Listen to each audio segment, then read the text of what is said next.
Chers abonnés de Kumpital, bonsoir. Nous sommes vendredi 4 février 2022. L'heure de vous informer sur l'actualité guinéenne, mais avant les titres du journal. La communauté économique des États de l'Afrique de l'Ouest, CEDEAO, maintient les sanctions contre la Guinée en attendant un calendrier de la transition. Détails à suivre dans ce journal. La lutte contre les mutilations génitales féminines, les autorités religieuses et l'UNICEF sensibilisent pour l'abandon de l'excision. Détails dans un instant. À Koya, une femme accouche dans la rue.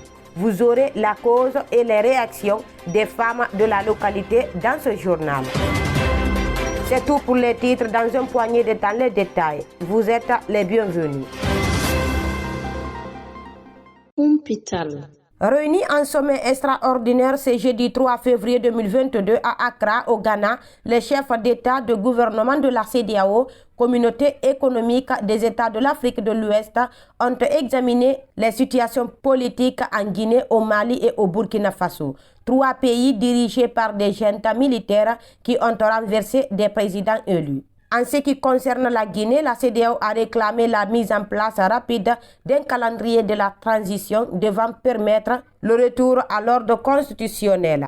En attendant, l'organisation sous-régionale a décidé de maintenir toutes les sanctions imposées prises au lendemain du coup d'État militaire du 5 septembre 2021. Il s'agit de la suspension de la Guinée de toutes les instances de la CEDEAO, l'interdiction de voyage et le gel des avoirs des membres du CNRD, Conseil national du Rassemblement pour le développement, la junte militaire au pouvoir. Cette session extraordinaire a été organisée dans le but d'examiner les récentes évolutions politiques intervenues au Burkina Faso, en Guinée et au Mali, afin d'œuvrer au rétablissement de l'ordre constitutionnel dans ces pays. La CEDEAO réitère sa disponibilité à travailler en collaboration avec l'Union africaine et les Nations unies en vue d'apporter l'appui technique nécessaire aux autorités Burkina Faso, de la Guinée et du Mali, pour les aider dans la mise en œuvre du calendrier accepté. La conférence exprime sa vive préoccupation face aux cas de violation de l'ordre constitutionnel dans la région, notamment par le biais des coups d'État militaires récemment intervenus et les tentatives de coups d'État dans certains États membres. À cet égard, elle réaffirme son engagement à renforcer la démocratie et la bonne gouvernance dans la région et instruit la Commission à accélérer la révision du protocole additionnel de 2001 sur la démocratie et la bonne gouvernance des textes connexes. Kumpital.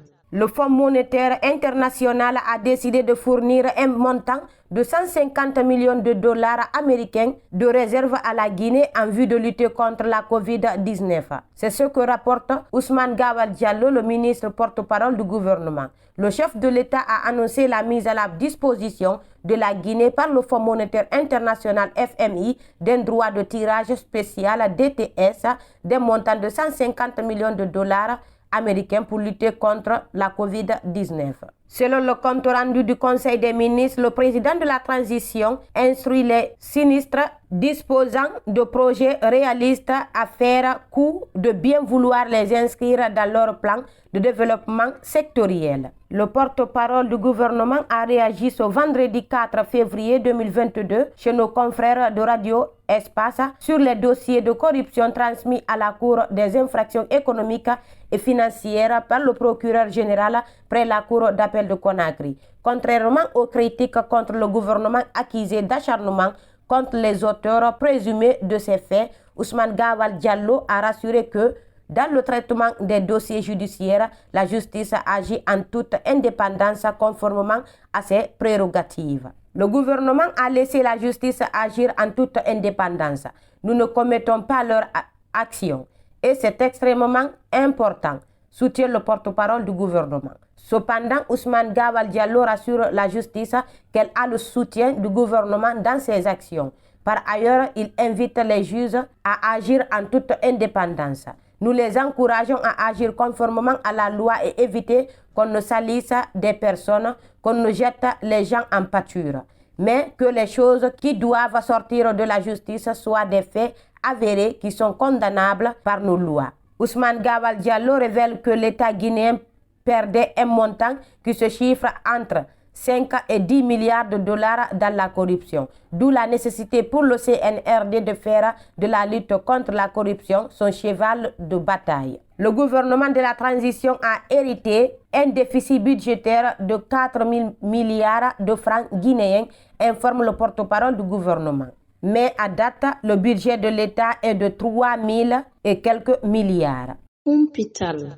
Je vous le disais au sommaire, en prélude à la journée internationale de la tolérance zéro à l'égard des mutilations génitales féminines, célébrée le 6 février de chaque année, les autorités religieuses de Guinée sensibilisent sur la question. Le secrétariat général des affaires religieuses, en collaboration avec l'UNICEF, a organisé une journée de sensibilisation ce jeudi 3 février au quartier Carrière, centre dans la commune de Matoto. L'objectif était d'expliquer aux habitants de la localité les méfaits de l'excision en vue de les amener à l'abandon de cette pratique. Selon les dernières statistiques, la Guinée occupe le 2e rang mondial des pays qui pratiquent l'excision. C'est pourquoi le secrétariat des affaires religieuses a jugé nécessaire de rencontrer les communautés à la base pour leur expliquer les méfaits de cette pratique.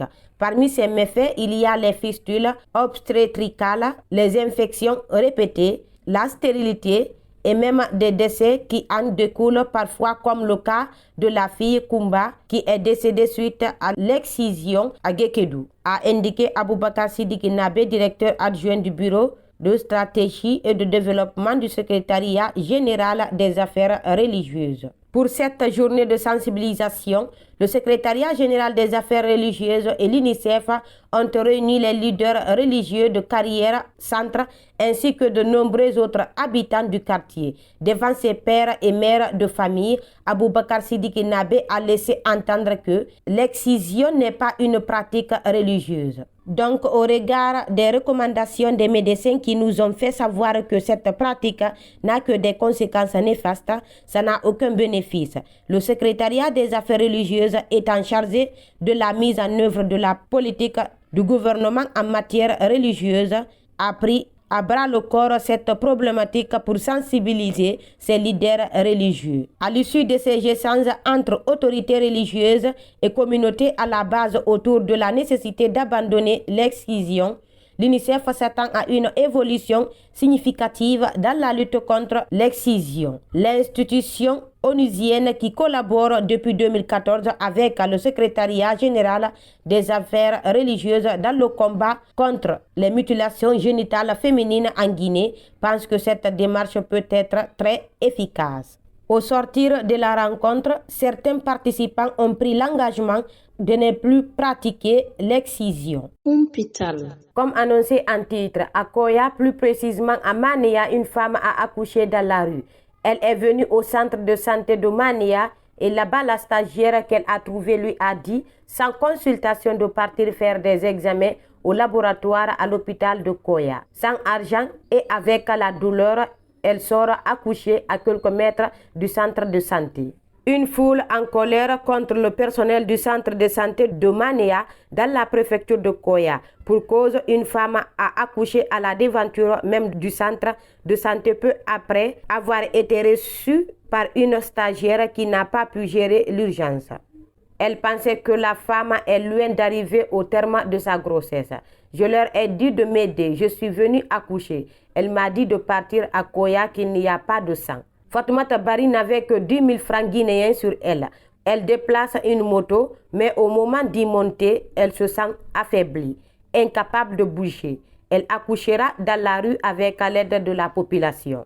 Pour sauver la jeune maman, la population en colère accepte la main tendue des stagiaires. Mais ils le disent, ce n'est pas la première fois que le personnel accueille mal les patients. Pour cette fois, c'est impardonnable et apparemment ni la stagiaire ni la chef du centre n'a consulté la femme pour comprendre son état.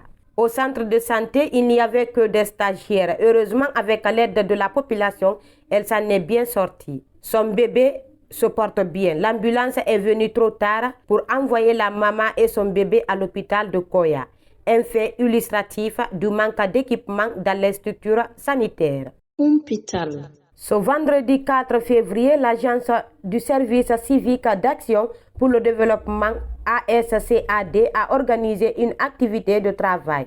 Objectif, lancer sa deuxième session du comité de pilotage du projet d'appui au développement de l'ASCAD pour la validation du plan de travail et du budget annuel 2022. Une région, un centre, c'est sur fond de cette vision que la validation du programme de travail annuel budgétaire 2022 débute.